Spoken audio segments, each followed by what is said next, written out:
미란이래. 수진의 말을 들은 순간 지영의 머릿속이 하얗게 변했습니다.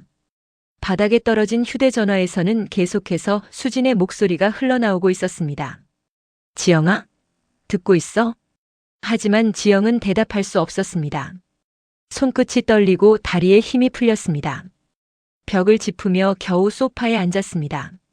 잘못 들었을 거라고 생각했습니다.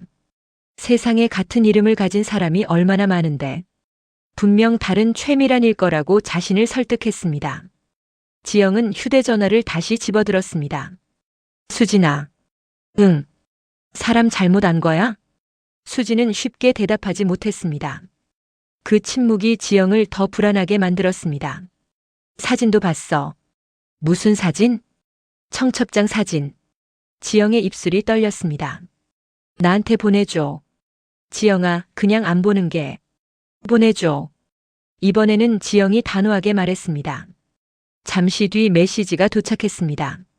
지영은 한참 동안 화면을 열지 못했습니다.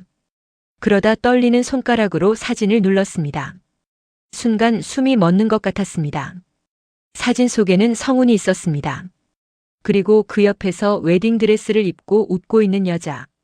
분명 미란이었습니다. 25년 동안 자신의 가장 가까운 곳에 있었던 친구였습니다. 청첩장에는 두 사람의 이름이 나란히 적혀 있었습니다. 박성훈, 최미란.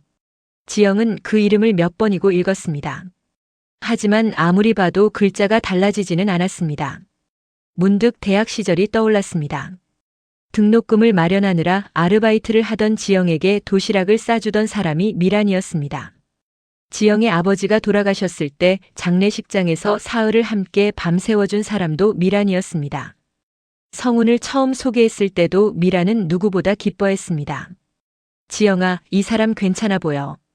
너 행복하게 해줄 것 같아. 결혼식 날에는 부케를 받아들고 누구보다 환하게 웃었습니다. 잘 살아. 꼭 행복해야 해.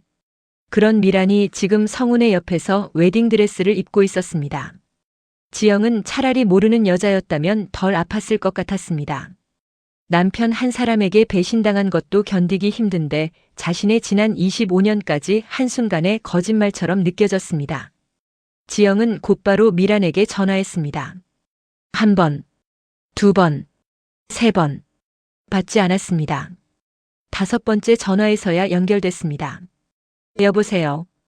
익숙한 목소리를 듣는 순간 지영은 아무 말도 하지 못했습니다. 미란 역시 침묵했습니다. 한참 뒤 지영이 물었습니다. 너 성훈 씨랑 결혼해? 미란의 숨소리가 들렸습니다. 지영아. 대답해. 미안해. 그 한마디에 지영의 눈에서 눈물이 떨어졌습니다. 부정하지 않았습니다. 언제부터였어?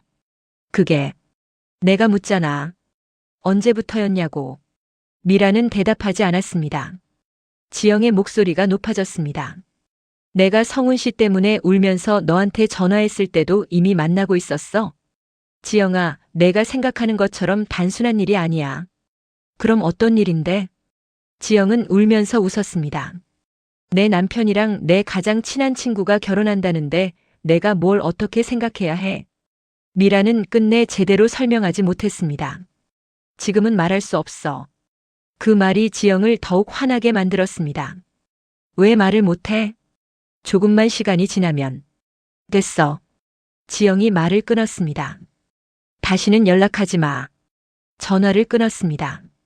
그리고 그제야 참았던 울음이 터졌습니다. 그날 밤 지영은 잠을 이루지 못했습니다. 거실에 앉아 오래된 사진첩을 꺼냈습니다. 사진마다 미란이 있었습니다. 대학 졸업식, 지영의 결혼식, 여름휴가, 생일, 심지어 결혼 10주년 때 세 사람이 함께 찍은 사진도 있었습니다. 사진 속 미란은 지영과 어깨를 맞대고 웃고 있었고 바로 뒤에는 성훈이 서 있었습니다. 지영은 사진을 바라보다 손을 멈췄습니다. 그동안 아무 의미 없이 지나쳤던 장면들이 갑자기 다르게 보이기 시작했습니다. 혹시 이때부터였을까? 의심이 시작되자 끝이 없었습니다. 성훈이 야근한다고 했던 날, 미란이 약속을 취소했던 날, 두 사람이 동시에 연락되지 않았던 주말. 그리고 무엇보다 이혼 이야기를 꺼내던 날 새벽 성훈의 휴대전화에 도착했던 미란의 메시지. 모든 조각이 하나씩 맞춰지는 것 같았습니다. 지영은 속이 메스꺼웠습니다. 며칠 동안 지영은 집 밖으로 거의 나가지 않았습니다. 전화도 받지 않았습니다. 사람들이 자신을 불쌍하게 바라보는 것 같아 누구도 만나고 싶지 않았습니다. 그러던 어느 날 현관문 앞에 작은 종이봉투 하나가 놓여 있었습니다. 안에는 미란이 직접 쓴 편지가 있었습니다. 지영아, 정말 미안해. 하지만 언젠가는 내가 모든 사실을 알게 될 거야. 지영은 편지를 읽다가 그대로 구겨버렸습니다. 무슨 사실? 남편과 친구가 자신을 배신했다는 것보다 더 알아야 할 사실이 있다는 말처럼 들렸습니다. 그날 오후, 지영은 결국 수진을 만나러 나갔습니다. 카페에 마주 앉은 수진은 조심스럽게 말했습니다.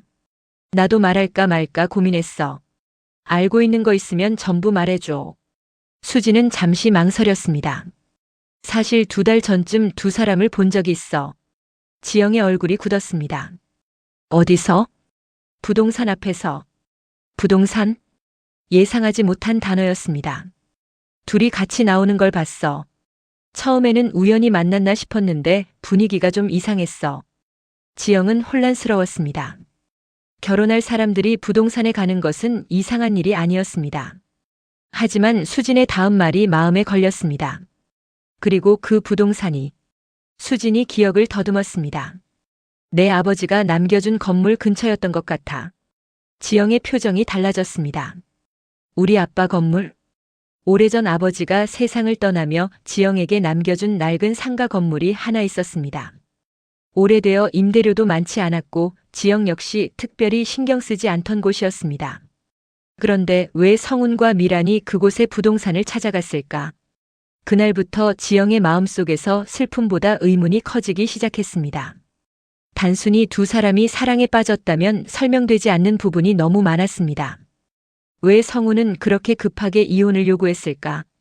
왜 미란은 이혼 직후 자신을 매일 찾아와 위로했을까? 그리고 왜 두 사람은 아버지의 건물 주변 부동산을 찾아갔을까? 지영은 더 이상 울고만 있을 수 없었습니다. 직접 확인해야 했습니다. 며칠 뒤, 병원에 다녀오던 지영은 횡단보도 앞에서 신호를 기다리고 있었습니다. 그때 맞은편 도로를 지나가는 검은 승용차 한 대가 눈에 들어왔습니다. 익숙한 번호판이었습니다. 성훈의 차였습니다. 차는 조금 떨어진 카페 주차장으로 들어갔습니다. 지영은 잠시 망설이다 천천히 뒤를 따라갔습니다. 그리고 카페 통유리 너머를 바라본 순간 걸음을 멈췄습니다. 성훈과 미란이 마주 앉아 있었습니다. 두 사람 사이에는 부동산 서류처럼 보이는 종이들이 펼쳐져 있었습니다. 지영은 자신도 모르게 카페 옆으로 다가갔습니다. 마침 창문 하나가 조금 열려 있었습니다. 그리고 그 틈으로 성훈의 목소리가 들려왔습니다. 그래서 확인했어? 미란이 주변을 살피며 대답했습니다. 응. 건물은 아직 지영이 단독 명의야. 지영의 심장이 철렁 내려앉았습니다. 자신의 이름이었습니다. 잠시 후 성훈이 낮은 목소리로 말했습니다. 그럼 빨리 움직여야 해. 그리고 이어진 한마디. 그 건물 때문에 내가 이혼까지 한 거잖아. 지영은 그대로 얼어붙었습니다. 그 순간 처음으로 알게 되었습니다. 자신의 이혼에는 아직 드러나지 않은 또 다른 목적이 숨어 있었다는 사실을 말입니다. 여러분의 구독과 좋아요는 영상 제작에 큰 힘이 됩니다.